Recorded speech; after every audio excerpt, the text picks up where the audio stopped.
നാമനിർദ്ദേശ പത്രിക പിൻവലിക്കാൻ മണിക്കൂറുകൾ മാത്രം ബാക്കി നിൽക്കെ മഞ്ചേശ്വരത്ത് SDPA തീരുമാനം നിർണായകമാണ്.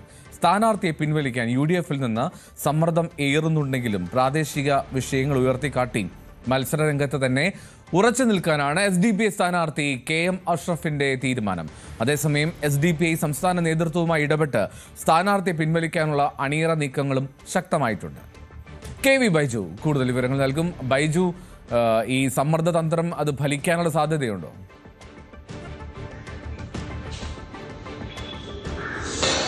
എൽദോ, എന്തായാലും വളരെ നിർണായകമാണ് ഇന്ന്, പ്രത്യേകിച്ച് KM അഷ്റഫിനി എന്ന് പറയേണ്ടി വരും. കാരണം അദ്ദേഹത്തിന് പേരിനോട് സാമ്യമുള്ള 3 പേരാണ് മത്സരരംഗത്തുള്ളത്. അത് ഇപ്പോൾ എൽദോ സൂചിപ്പിച്ചതിൽ ഏറ്റവും പ്രധാനം SDPA തന്നെയാണ്. കാരണം 9,000-ഓളം വോട്ടുകൾ ഇവിടെ ഉണ്ടെന്നാണ് SDPA അവകാശപ്പെടുന്നത്. അങ്ങനെയാണെങ്കിൽ അത് KM അഷ്റഫിന്റെ വിജയത്തെ വലിയ തോതിൽ ബാധിക്കും. അതുകൊണ്ട് തന്നെ ഈ സ്ഥാനാർത്ഥിയെ പിൻവലിക്കാനുള്ള എല്ലാ ശ്രമവും ആരംഭിച്ചിട്ടുണ്ട്. എന്തായാലും ഈ കാര്യത്തിൽ കൃത്യമായൊരു ഉത്തരം ഇതുവരെ ലഭിച്ചിട്ടില്ല. ഈ സ്ഥാനാർത്ഥി KM അഷ്റഫ് പിൻവലിക്കുമോ എന്നത് കാര്യം ഇന്നലെ രാത്രി വരെ ഇദ്ദേഹവുമായി സംസാരിച്ചപ്പോഴും ഉറച്ചു നിൽക്കുന്നു, മത്സരരംഗത്ത് തന്നെ ഉണ്ടാകും എന്നാണ് വ്യക്തമാക്കിയത്. പക്ഷെ അതേ സമയത്ത് തന്നെ നേരത്തെ സൂചിപ്പിച്ചതുപോലെ സംസ്ഥാന നേതൃത്വം UDF-മായി വലിയ തോതിൽ ചർച്ച നടക്കുന്നുണ്ട്. ഇവർ പ്രധാനമായും പറയുന്നത് SDPA, അതായത് വർഗീയ പാർട്ടിയുടെ വോട്ടുകൾ തങ്ങൾക്ക് വേണ്ട എന്നായിരുന്നു UDF നിലപാട്. അത് പരസ്യമായി SDPA വോട്ട് തങ്ങൾക്ക് വേണം, സ്ഥാനാർത്ഥിയെ പിൻവലിക്കണം എന്നാവശ്യപ്പെടണം എന്നാണ് ഇവർ പറയുന്നത്. അങ്ങനെയാണെങ്കിൽ മാത്രമേ സ്ഥാനാർത്ഥിയെ പിൻവലിക്കുന്നു പറയണം.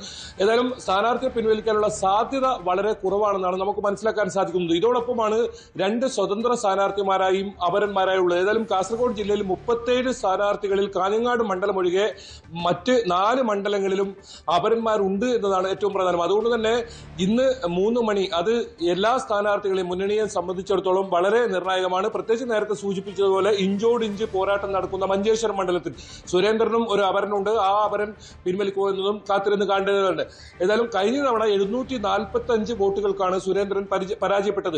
അതിന് തൊട്ട് മുൻപ് 89 വോട്ടുകൾക്ക് പരാജയപ്പെടുമ്പോൾ അപരനായ സുന്ദര 500ഓളം വോട്ടുകൾ പിടിക്കുന്ന സാഹചര്യം ഉണ്ടായിരുന്നു. അതുകൊണ്ട് തന്നെ മഞ്ചേശ്വരം മണ്ഡലത്തിൽ ഈ അപരന്മാർ അത് വളരെ നിർണായകമാണ്. സ്ഥാനാർത്ഥികളെ സംബന്ധിച്ചിടത്തോളം ജയപരാജയങ്ങൾക്ക് വലിയ ഘടകമായി ഈ അപരന്മാർ വളരെ ചെറിയ വോട്ടുകൾക്ക് സൂചിപ്പിച്ച പോലെ 2016-ൽ ഏതാണ്ട് 2 അക്കം 80ഓളം വോട്ട് മാത്രമാണ്.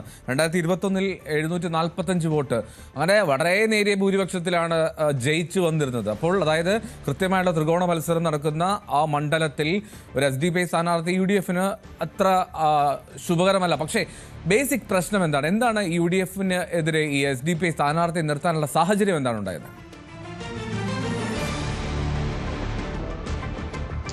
അത് തുടക്കത്തിൽ തന്നെ SDPA വ്യക്തമാക്കിയിരുന്നു.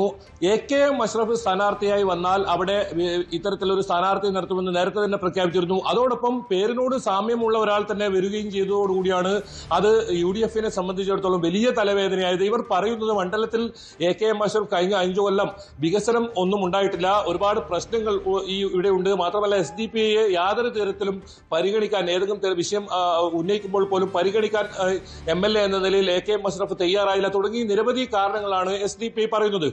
കാസർഗോഡ് നേരത്തെ SDPA സ്ഥാനാർത്ഥിയെ നിർത്തിയെങ്കിലും അത് പിൻവലിക്കുന്ന സാഹചര്യമാണ് ഉണ്ടായത്. അവിടെ ഷഹനാസ് പാദൂർ എന്ന് പറയുന്ന LDF സ്വതന്ത്രനെ പിന്തുണക്കാൻ തീരുമാനിച്ചിട്ടുണ്ട്.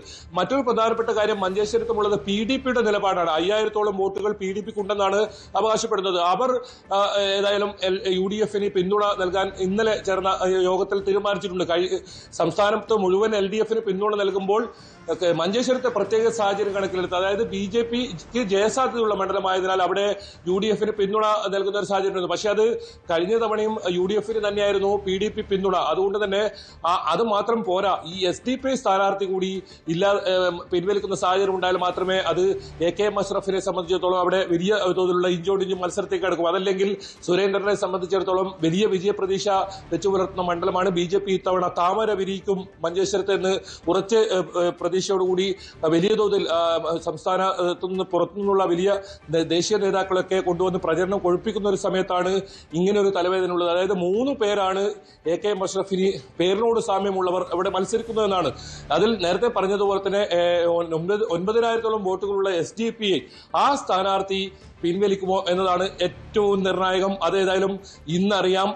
പിന്നീട് മത്സര ചിത്രം മഞ്ചേശ്വരത്ത് വ്യക്തമാവും. ഏതായാലും LDF സ്ഥാനാർത്ഥി കൂടി ശക്തമായി രംഗത്ത് വരുന്നതോട് ത്രികോണ മത്സരത്തിന് കളമൊരുങ്ങിയ ഈ ഒരു മഞ്ചേശ്വരത്തിൽ അപരന്മാർ വളരെ നിർണായകമാവുന്നു എന്നാണ് ഏറ്റവും പ്രധാനം. അതാണ് പ്രധാനപ്പെട്ട കാര്യം. എന്തായാലും മഞ്ചേശ്വരത്തിൽ സാഹചര്യം സങ്കീർണമാണ്. SDPI ഉറച്ചു നിൽക്കുകയാണ് സ്ഥാനാർത്ഥിത്വത്തിൽ. KV ബൈജോൺ വിവരങ്ങൾ നൽകിയത്. കൂടുതൽ വാർത്തകൾക്ക് News 18 Keralam YouTube channel subscribe ചെയ്യുക.